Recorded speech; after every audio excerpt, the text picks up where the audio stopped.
এই বাচ্চাগুলো তো আসলে এখন কিছু বুঝেই না, ওরা যে যন্ত্রণাটা পেয়েছে এই ভিডিওগুলো বা পিকচারগুলো যদি দেখি বা কানে শুনলেও যে আর্তনাদ, এগুলো আসলে মেনে নেওয়ার মতো।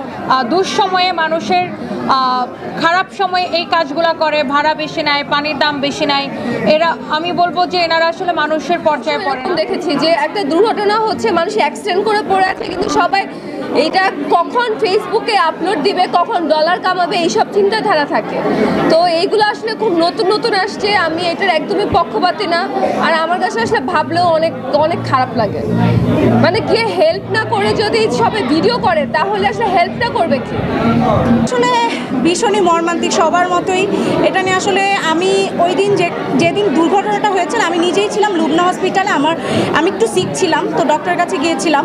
আমি আসলে অনেক সময় আমার ওই দিক দিয়েই যাওয়া লাগে, বাট আমি ওই পথটা একটু এড়িয়ে গিয়েছিলাম, এত জ্যাম হয়ে গিয়েছিল, স্বাভাবিকভাবে মানুষ প্রচুর ভিড় করছিল, যেটা আমার কাছে খুব খারাপ লেগেছে। এটা হচ্ছে কি আমি নিজের চোখে দেখেছি যে উদ্ধার কাজে কতটা বাধাগ্রস্ত হচ্ছিল, সেইগুলো নিয়ে অনেক আলোচনা করেছে আমাদের মধ্যে। কিন্তু আসলে এখানে কি বলবো, এখানে আসলে বলার কিছু না, এটা ভীষণই মর্মান্তিক একটা বিষয়, এটা সবার জন্যই দুঃখজনক।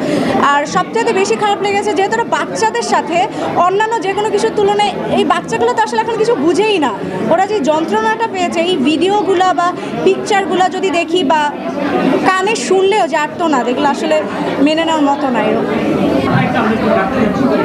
আচ্ছা, আমি তো রাষ্ট্রের ওরকম কোনো গুরুত্বপূর্ণ ব্যক্তি না, আমি লাইভ করলেও কারো কোনো ক্ষতি হয় না, আমি লাইভ না করলেও কারো কোনো উপকার হয় না। আর এটা আমার ব্যবসা প্রতিষ্ঠান, ওই সময় কি কোনো ব্যবসা প্রতিষ্ঠান, কোনো অফিস আদালত, স্কুল কলেজ কোনো কিছু কি বন্ধ ছিল? বাজার ঘাট মার্কেট সব কিছু খোলা ছিল। সো আমার ব্যবসা প্রতিষ্ঠানের সাথে যেহেতু হাজার হাজার মানুষ জড়িত, সো আমাকে যাই হোক না কেন, আমার অবশ্যই যে ঘটনাটা ঘটেছে সেটার জন্য আমরা সবাই মর্মাহত, আমরা সবাই দুঃখিত, আমরা সবাই আহত। কিন্তু বিষয়টা হচ্ছে একটা ব্যবসা প্রতিষ্ঠান বন্ধ করা তো কোনো সলিউশন না। আর যারা এটা নিয়ে ট্রল করে, আমার কোয়েশ্চেন হচ্ছে, আমি তো রাষ্ট্রের এমন কোনো গুরুত্বপূর্ণ ব্যক্তি না যে আমি লাইভ করলেই কি আসে যায় আর না করলেই কি আসে যায়।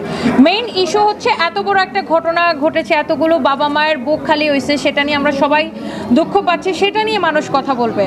এখন আমি লাইভ করছি কি করছি না সেটা নিয়ে মানুষের এত কেন মাথা ব্যথা? আমার কথা হচ্ছে যে আমাকে যদি কারো দেখতে ভালো না লাগে, সে আমাকে সিম্পল আনফলো করে দিলে হয়। আমাকে এত ইম্পর্টেন্স কেন দিচ্ছে? মানে এটা কি শুধুমাত্র জেলাসি থেকে কিনা? I really don't know, but আমার এটা কাজ, এটা আমার প্রফেশন। এখন আমার প্রফেশন তো আমাকে ধরে রাখতে হবে।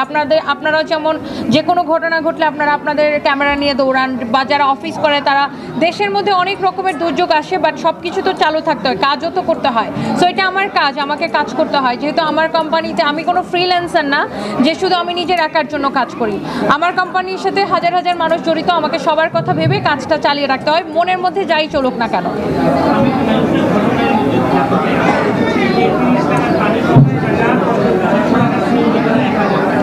এইটা খুবই খারাপ কাজ, যারা আসলে দুঃসময়ে মানুষের খারাপ সময়ে এই কাজগুলো করে, ভাড়া বেশি নেয়, পানির দাম বেশি নেয়, এরা আমি বলবো যে এনারা আসলে মানুষের পর্যায়ে পড়ে না। খারাপ সময়ে আসলে মানুষকে আরও হেল্প করা উচিত, ওই সময় টাকা নেওয়াই উচিত না, বা নিলেও ন্যায্য দামটা নেওয়া উচিত। তো এই কাজগুলো যারা করে এটা খুবই খারাপ।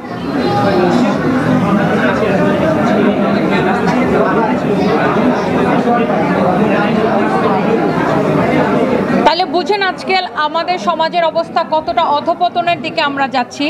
আমরা মানুষকে, একটা মানুষ সে পুড়ে, বাচ্চাটার গা পুড়ে গেছে, সে ব্যাগটা নিয়ে দৌড়াচ্ছে, বাচ্চাটাকে হেল্প না করে সবাই ভিউ বাণিজ্যের উপরে এত বেশি ঝুঁকে গেছে যে কোন জিনিসটা নিয়ে ভিডিও করলে ভিউ কোনটাতে বেশি হবে, মানুষ আজকাল মানুষজন সবাই না, কিছু কিছু মানুষ ওই দিকেই তাকায় থাকে, এবং যেটার ফলশ্রুতিতে আজকে ছেলেটার সাহায্যে কেউ এগিয়ে আসে নাই, এবং দেশে এত বড় একটা ঘটনার পরে মানুষ ওইটাকে রেখে আমি লাইভ করতেছি কিনা সেটা নিয়ে পড়েছে, জাস্ট বিকজ অফ কি ভিউজ।